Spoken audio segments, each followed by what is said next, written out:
Céad Míle Fáilte.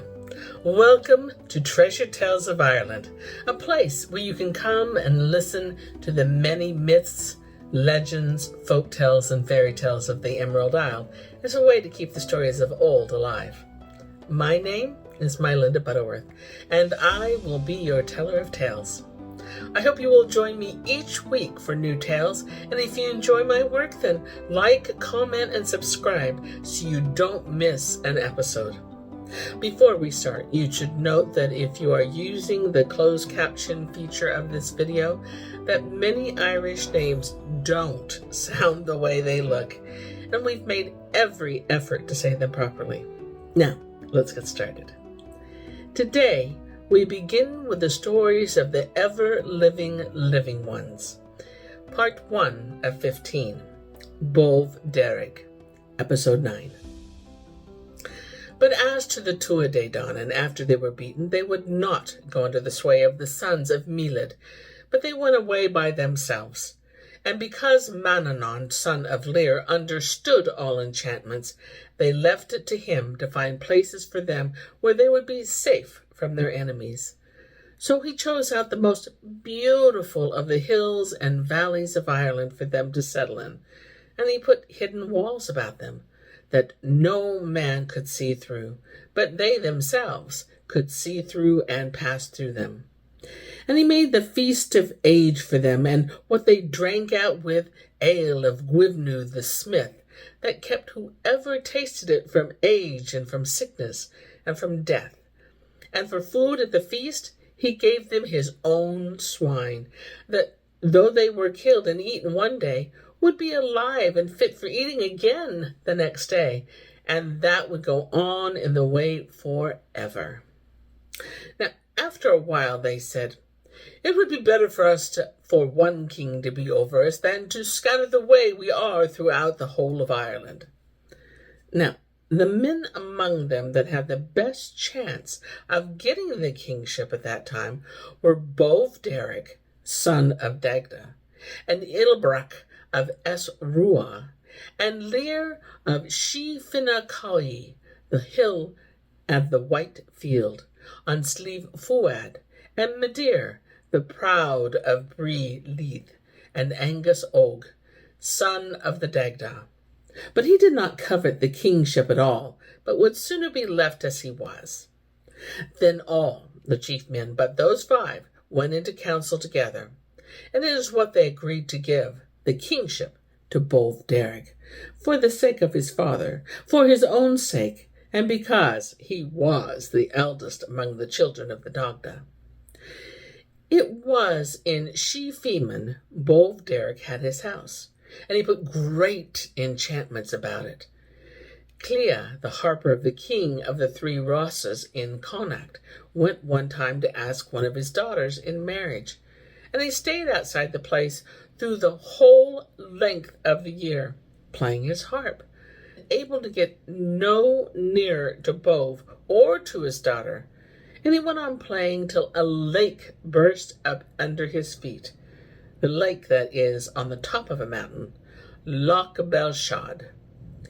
It was Bodb's swineherd went to Dearg's inn, and his squealing pig along with him. The night Conair, the High King of Ireland, met with his death. And it was said that whatever feast that the swineherd would go to, there would blood be shed before it was over. And Bodb had 3 sons, Angus, and Artu, and A, and they used often to be living among men in the time of the Fianna,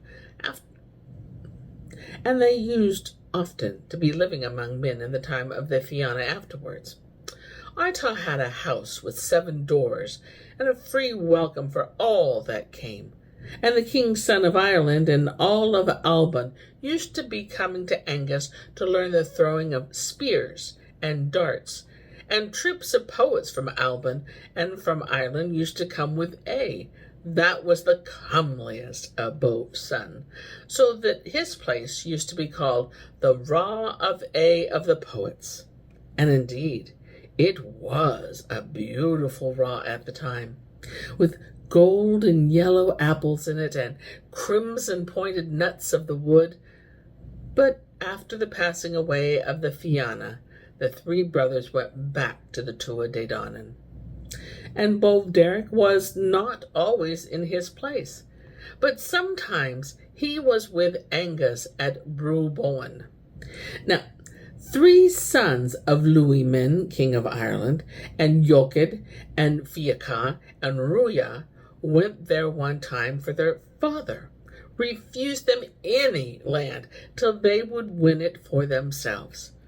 And when he said that, they rose with the ready rising of one man, and went and sat down on the green of Brúbowen, and fasted on the Tuatha De Danann, to see if they could win some good from them. And they were not long there till they saw a young man, quiet and with pleasant looks, coming towards them. And he wished them good health, and they answered him the same way. "Where you come from?" they asked him then. "From the raw beyond the many lights," he said. "And I am Bodb Dearg, son of the Dogda," he said, "and come in with me now to the raw." So they went in, and supper was made ready for them, but they did not use it. Bodb Dearg asked them then why it was they were using nothing. "It is because our father has refused land to us," said they, "and there are in Ireland but the 2 races, the sons of Gael and the men of Jaw, and when the one failed us, we are come to the other." Then the men of Jaw consulted together, and the chief among them was Midir of the yellow hair, and it is what he said: "Let us give a wife to every one of these 3 men, for it is come from a wife that good or bad fortune comes." So they agreed to that, and Midir's 3 daughters, Dirin, Aoife, and Alva, were given to them.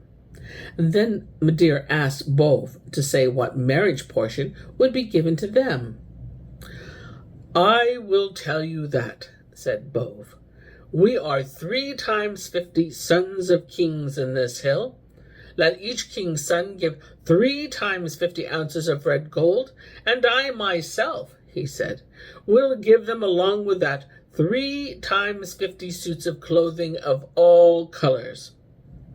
"I will give them a gift," said a young man of the Tuatha De Danann, "from Rocklin in the sea. A horn I will give them, and a vat, and there is nothing wanting but to fill the vat with pure water, and it will turn into mead, fit to drink and strong enough to make drunken. And into the horn," he said, "you have but to put salt water from the sea, and it will turn into wine on the moment."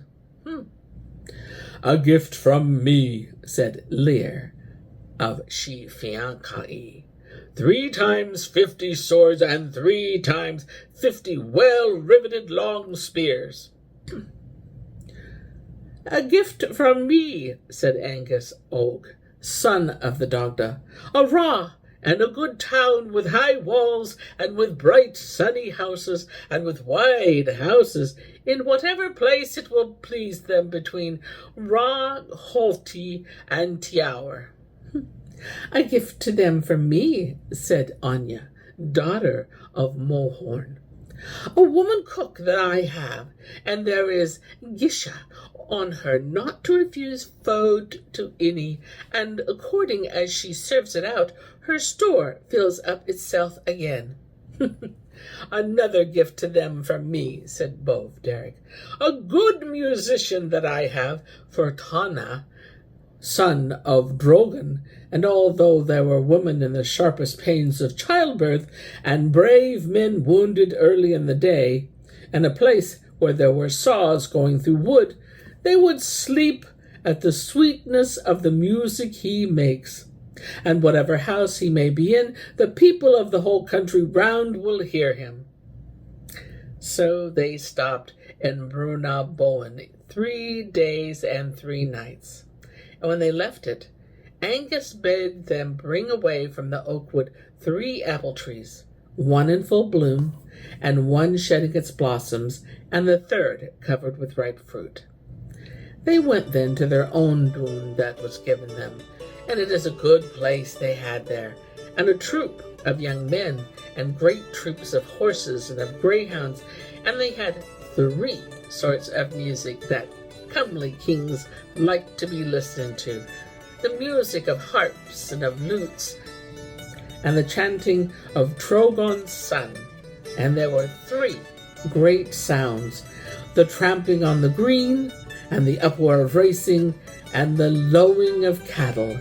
And the 3 other sounds, the grunting of good pigs with fat thick on them, and the voices of the crowd on the green lawn, and the noise of men drinking inside the house. And as to Yoked, it was said of him that he never took a step backwards in flight, and his house was never without music or drinking of ale. It is said of Fiacca that there was no man of his time braver than himself, that he never said a word too much. And as to Ruya, he never refused anyone, and he never asked anything at all of any man. And when their lifetime was over, they went back to the Tuatha de Danann, for they belonged to them through their wives, and there they stopped ever since. And Bodb Dearg had a daughter, Scaníamh, the flower of brightness, that gave her love to Fáilte in the time of the Fianna. And they were forced to part from one another, and they never met again till the time Fáilte was old and withered, and one of the last that was left of the Fianna. And she came to him out of the cave of Cruachan, and asked him for the bride price he had promised her, and that she was never able to come and ask for till then. And Fáilte went to the cairn that was near, that was full of gold, that was wages earned by Conan Mole, and hidden there, and he gave the gold to Bodb Dearg's daughter. And the people that were there wondered to see the girl so young and comely, and Fáilte so grey and bent and withered. There is no wonder in that, said Fáilte, for I am the sons of Míle that wither and fade away, but she is of the Tuatha de Danann, that never change and never die. And here is where I end my tale for today, but I'll be back with more tales, many more tales. Until then, my friends, enjoy the journey. Slán go fóill. Bye for now.